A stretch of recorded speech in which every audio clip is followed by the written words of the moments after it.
Welcome Strikers to an Omega Strikers lore video. Today's topic will cover the in-universe teams, specifically their motivations, how they formed, and if they are actually good in today's meta. Today we start out with Frostfire.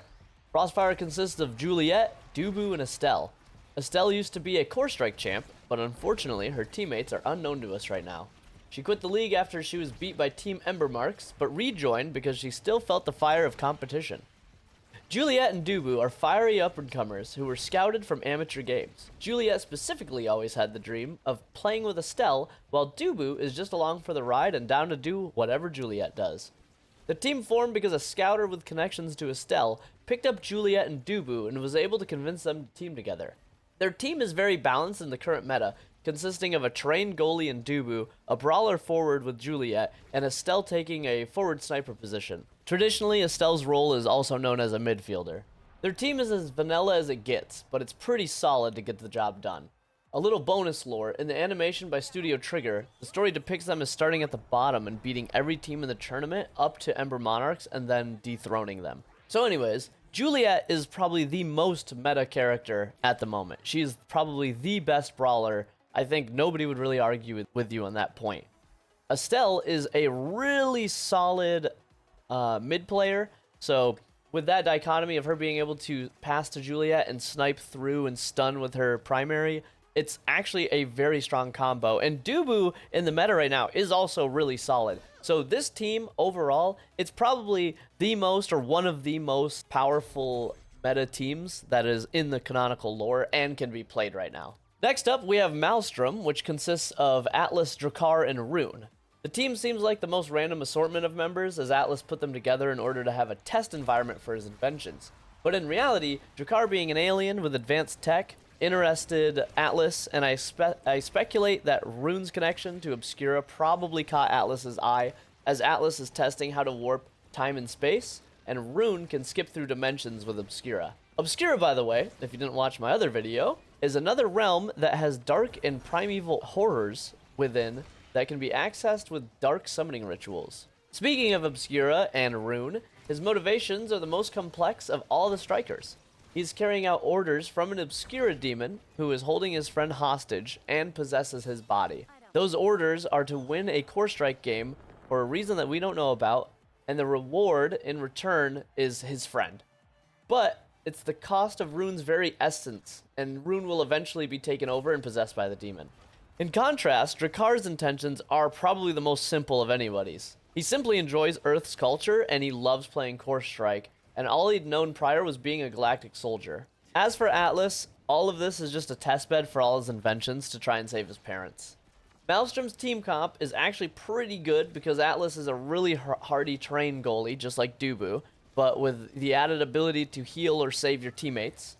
Rune is a pretty trickstery forward, forcing strange core shot angles and blocks, which mixes well with Drek'ar being an unpredictable ranged brawler forward. Their comp in game would be a little harder to pull off, I think, and I think they're a little bit more skilled, but it's very flashing and probably really entertaining for an audience. Rune technically can be flexed to the goalie position, and technically Atlas can forward, but we see that Atlas is the goalie in the canonical lore. And honestly, I mean, he's a really good goalie. He's like A+. Rune is probably, I don't know, probably like an A or B forward. He's not the best, but he can pull off some like really crazy stuff that no other strikers can. And Drek'ar is really solid. Drek'ar is probably like, in my eyes, he's an S+. Even as a goalie, he's like S+. He's just really, really solid.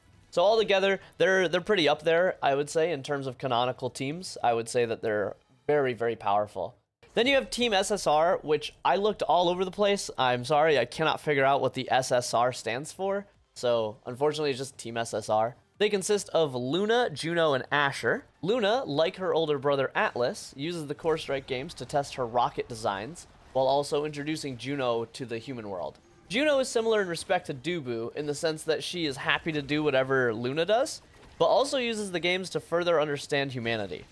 Fortunately for them both, Asher took an instant liking to them due to her being the oldest of many siblings, so taking in Luna and Juno under her wing in the Striker games was a no-brainer for her.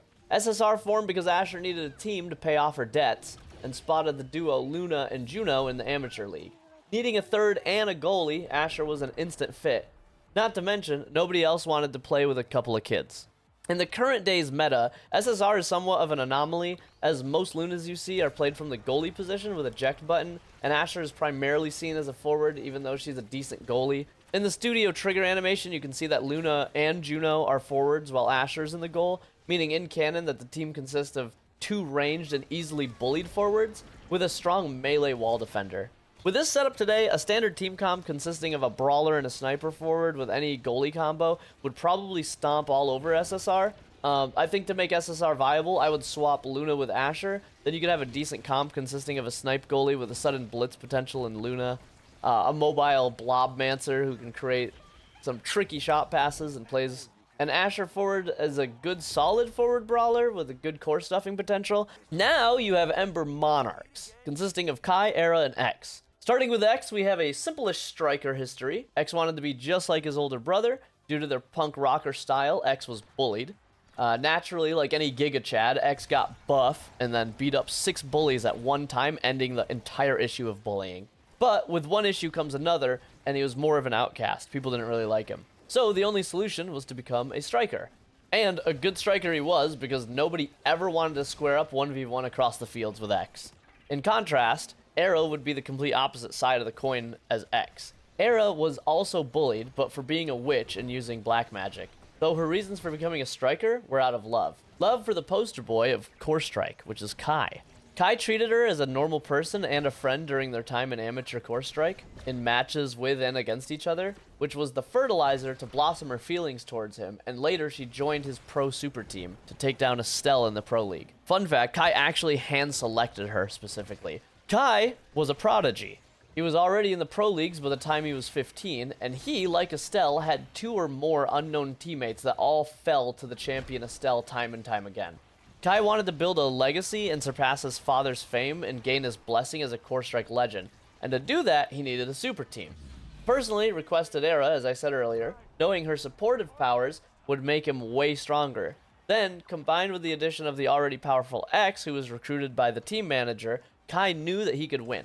Also fact, Kai was indifferent to X being very uncontrolled on the battlefield because he knew he could use X to his advantage. If you've ever watched Blue Lock, which I highly recommend, it will make you better at this game, I swear to God. There are characters that they know. There's a character, I'll just say it. There's a character called King. King is a lot like X. King just does his own thing.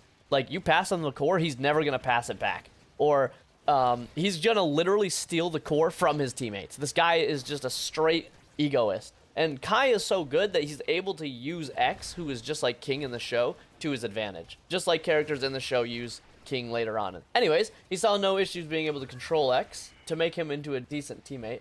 And his synergy with Era was second to none. Of all the lore teams, it's unsurprising that Ember Monarchs would be the most meta in current day. I would say if I had to play a team comp out of this list, it would either be like Frostfires or Ember Monarch. If X gets any more buffs, this comp would probably be the best, because Era is just probably one of the best with her support. And Kai being one of the best goalies. Like, if X was back in the meta, but X is not worthless. He scales really well. This team comp is just going to be nuts if X gets a buff. Alright, now we get to more complex teams such as Bite Breakers, who canonically consist of Aimee and Zentaro, but in the studio trigger animation, we can also see Rasmus filling in as their third, despite him being officially affiliated with Clarion Corp. For the sake of time, I'm going to keep him as their third, but we'll probably see the true member of Bite Breakers in the future.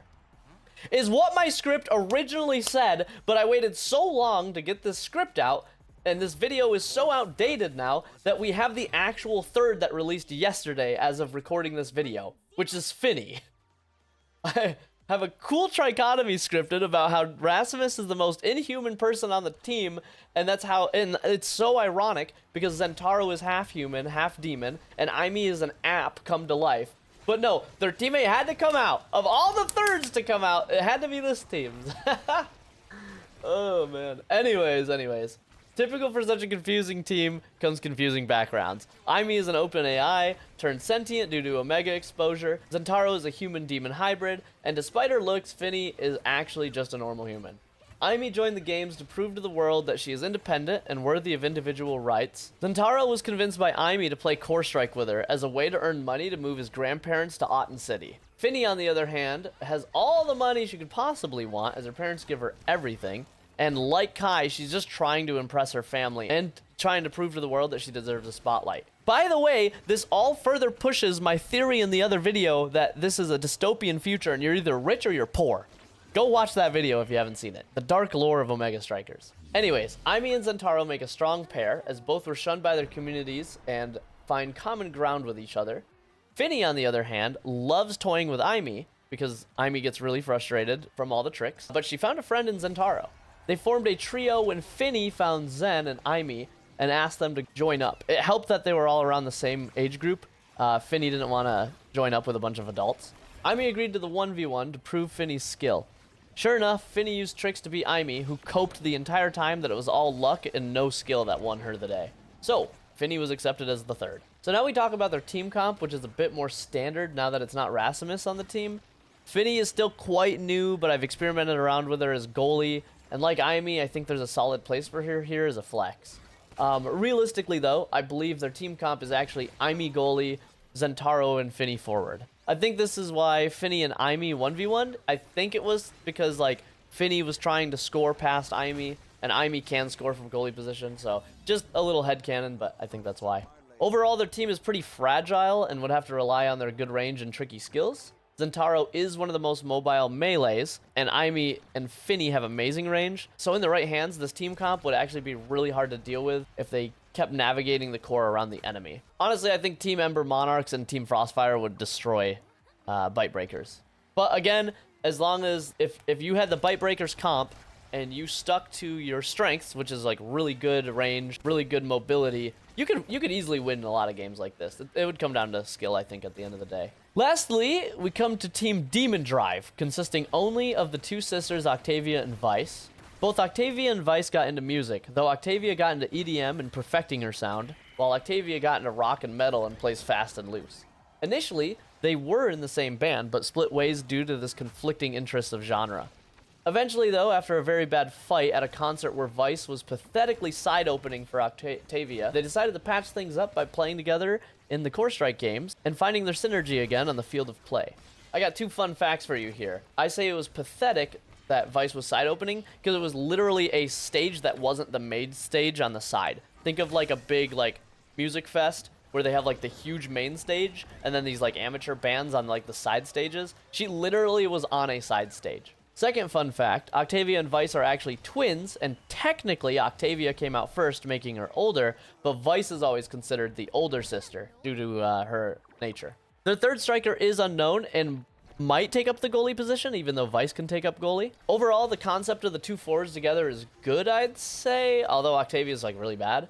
With a powerful goalie, it can technically work out. Hopefully the character to round out their team has drums, and hopefully he synergizes with them really well.